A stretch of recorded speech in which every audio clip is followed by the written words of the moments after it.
In the neon lights of a Bangkok nightclub, a young billionaire is drinking vodka and Red Bull. He is celebrating his freedom while a policeman lies dead on the street outside.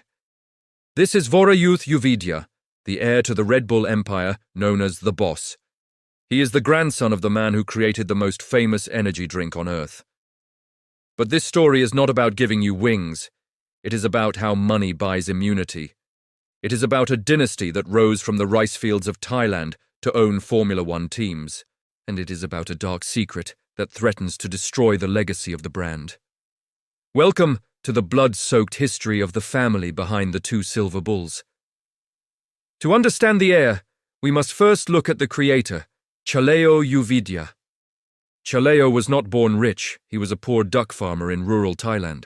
In the 1970s, he moved to Bangkok to sell antibiotics and pharmaceuticals.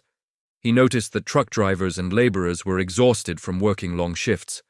He created a sweet, syrupy tonic containing caffeine, taurine, and B vitamins. He called it Krating Deng, which translates literally to Red Bull. It was a drink for the working class, sold in glass bottles for pennies. It was designed to keep drivers awake on dangerous roads, not for parties. But in 1982, an Austrian businessman named Dietrich Mateschitz visited Thailand. Dietrich was jet-lagged and exhausted from his flight. He drank a bottle of Krating Deng and felt his fatigue vanish instantly. He realized this sticky syrup was a goldmine waiting to be exported to the West. Dietrich made a deal with Chaleo. 49% for me, 49% for you, and 2% for your son. They carbonated the drink, put it in a slim silver can, and launched it in Austria. They didn't market it to truck drivers, they marketed it to adrenaline junkies. They sponsored extreme sports, skydiving and racing, creating a cool image. The plan worked. Red Bull became a global phenomenon worth billions. Chaleo, the duck farmer, became the third richest man in Thailand. But immense wealth brings immense privilege, and often immense corruption. When Chaleo died in 2012, the empire passed to his children and grandchildren. Enter Vorayuth boss, Yoovidhya, the spoiled prince of the dynasty. He grew up with unlimited money, fast cars, and zero consequences. On September 3, 2012, Vorayuth was driving his grey Ferrari FF through Bangkok. He was speeding at over 100 miles per hour in a 50 zone. A police officer, Sergeant Witchian, was patrolling on his motorcycle. The Ferrari slammed into the back of the motorcycle with explosive force. The impact was so violent that it dragged the policeman's body for 100 meters. Vorayuth didn't stop to help. He didn't call an ambulance. He accelerated, dragging the mangled motorcycle under his car, and drove home. He parked the damaged Ferrari in his gated mansion and went to bed. When the police followed the trail of oil and brake fluid to the mansion, they were stopped. The family's security guards refused to let them in, protecting the heir. Eventually, the police threatened to siege the house, and Vorayuth surrendered. But then, something strange happened that shocked the Thai public. The police arrested a bogus suspect, a family chauffeur, instead of Vorayuth. The family tried to pay a servant to take the blame for the billionaire. The public was outraged, forcing the police to admit Vorayuth was the driver. But even then, the justice system seemed to bend around his bank account. Vorayuth was released on bail for just $16,000, pocket change for him. For the next 5 years, he played a game of cat and mouse with the prosecutors. Every time he was summoned to court, his lawyers claimed he was sick.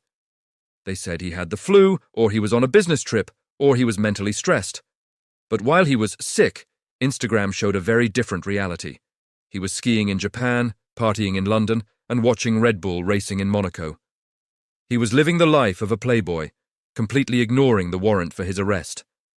The statute of limitations on the lesser charges began to expire, one by one. The charge for speeding expired. The charge for hit and run expired. The system was waiting him out, letting the clock tick until he was free. In 2017, just days before the final arrest warrant was issued, he fled. He jumped on a private jet and vanished, likely to London or Singapore. Interpol issued a red notice, but somehow he was never caught. He became a ghost, a symbol of the double standard in Thai justice. In 2020, the bombshell dropped. all charges against him were suddenly dropped. The prosecutor's office decided not to indict him, citing new evidence. The new evidence was a witness who suddenly appeared 8 years later. This witness claimed the policeman cut in front of the Ferrari. Then, conveniently, this key witness died in a motorbike accident just days later. The timing was suspicious, and the public anger boiled over into the streets. Students in Thailand began protesting, calling for a boycott of Red Bull. They used the hashtag #BossRedBull as a symbol of corruption and inequality. The pressure became so intense that the Prime Minister had to intervene. The investigation was reopened, but Vorayuth is still at large today.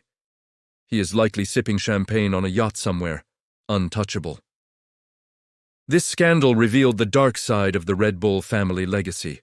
While the brand sells energy and fearlessness, the family buys silence. But the Red Bull empire has another crack in its foundation: the inheritance battle. With Chalio dead, there are two sides of the family fighting for control. The Austrian side, Mateschitz, and the Thai side, Yoovidhya, are uneasy partners. Dietrich Mateschitz died in 2022, leaving his son, Mark, as the heir. Mark Mateschitz is now the richest millennial in Europe. But the Thai family still owns the majority, 51% of the company. This means the future of Red Bull is technically in the hands of the Yoovidhyas. If the scandal with Boss destroys the family's reputation, the brand suffers. Western consumers associate Red Bull with sports, not with killing policemen. There is a fear inside the company that the Thai family is a liability. Could we see a corporate civil war? A hostile takeover? Red Bull is a private company, so they don't answer to shareholders. They operate in the shadows, hiding their profits and their internal wars. They spend billions on marketing to distract you from the reality. Every time you see a Formula One car, you forget about the dead policeman. Every time you see a guy jump from space, you forget about the Ferrari. Marketing is a powerful drug, and Red Bull is the best dealer in the world. But the ghost of Sergeant Witchian still haunts the streets of Bangkok. His family received a payout from the Yoovidhyas, about $100,000. To the family, that was a fortune. To Red Bull, it was 5 minutes of revenue. They paid for a life like it was a parking ticket. This story teaches us a brutal lesson about the apex predator class. In the animal kingdom, the strong eat the weak. In the business world, the rich rewrite the laws. Vorayuth Yoovidhya proved that if you have enough money, you can get away with murder. But empires built on arrogance eventually crumble.